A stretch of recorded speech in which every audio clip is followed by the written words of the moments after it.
Dear students, இந்த வீடியோல பார்க்க போற chapter 7 integral. The other name antiderivative. Differentiation ஓட other name derivatives. The integral symbol. Integration x power n dx equal to x power n plus 1 divided by n plus 1 plus c. இந்த cங்கிறது தான் arbitrary constant. dx integration பண்ணா x வரும். cos x integration பண்ணா sin x. மாதிரி sin x integration பண்ணா minus cos X. இது மாதிரி நமக்கு ஃபார்முலாஸ் போய்கிட்டே இருக்கும். இந்த ஃபார்முலாஸ் எல்லாம் நீங்க மெமரி பண்ணி வச்சுக்கோங்க. நெக்ஸ்ட் நம்ம exercise and example problem solve பண்றப்போ ரொம்ப யூஸ்ஃபுல்லா இருக்கும். இன்டெக்ரலோட ரெசிப்ரோக்கல் தான் டிஃபரன்சியேஷன். டிஃபரன்சியேஷனோட ரெசிப்ரோக்கல் தான் இன்டகிரேஷன். அதுக்கு இப்போ எக்ஸாம்பிள் பாருங்க. காஸ் எக்ஸ் இன்டகிரேஷன் பண்ணா சைன் எக்ஸ். இந்த அதே sin x differentiation பண்ணா cos x.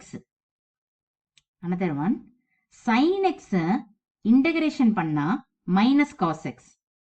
இந்த minus cos x differentiation பண்ணா sin x.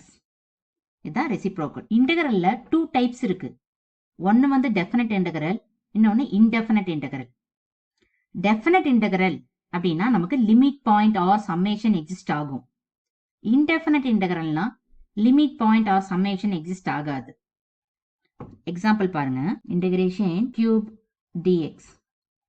இதுக்கு upper limit 2, lower limit 1. இதான் லிமிட். சொல்யூஷன் நமக்கு ஆல்ரெடி ஃபார்முலா தெரியும். integration x power n dx equal to x power n plus 1 divided by n plus 1 plus c.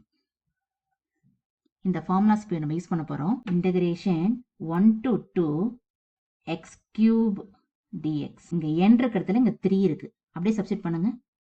x power 3 plus 1 4 ஆயிடும். 4. இந்த limit point upper limit substitute. First upper limit minus lower limit. இதான் நமக்கு formula. 2ங்கிறது upper limit. 2 power 4 divide by 4 minus. Next lower limit 1 power 4 divided by 4 plus 2 power 4. 2 4 times write பண்ணோம். 2 4 times write பண்ணா 2 2s are 4 வரும். 4 4s are 16. 16 by 4 minus 1 power 4 1 தான் 1 by 4 plus c. இப்போ இங்க base ரெண்டு சேமா இருக்கிறதால பவரை சப்ட்ராக்ஷன் பண்ணிக்கலாம். 16ல 1 போச்சுன்னா 15. 15 by 4 plus next indefinite integralக்கு example பாருங்க. integration x square dx. இதுக்கு சொல்யூஷன் இங்க x பவர் 2 இருக்கு. ஃபார்முலால x பவர் n. n-க்கு பதில் இங்க 2. ஓகேங்களா? அப்படியே சப்ஸ்டிட் பண்ணுங்க. integration x square dx equal to x power 2 plus 1 அப்படின்னா 3 ஆயிடும். Divide by 3 plus c. அதான் இதுல எந்த ஒரு அப்பர் லிமிட்டோ லோயர் லிமிட்டோ எந்த பாயிண்ட்டுமே எதுவுமே இல்லை. சரிங்களா? இதுதான் டெஃபினட் இன்டெக்ரல் இன்டெஃபினட் இன்டெக்ரலுக்கான எக்ஸாம்பிள்.